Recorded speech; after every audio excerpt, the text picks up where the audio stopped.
You are looking at Julian's pronunciation guide, where we look at how to pronounce better some of the most mispronounced words in the world, like this other curious word. But how do you say what you're looking for today?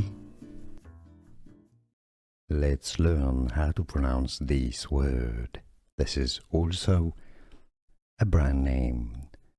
So if you're looking at how to pronounce the word, the name, this is a name of a fish, an animal, it's Mene, alright? But if you're looking at how to say the jeweler or the jewelry brand name, it normally has a little thingy on the E, right? And it's pronounced as Mene, Mene, and I believe it comes from Hawaiian, wouldn't it?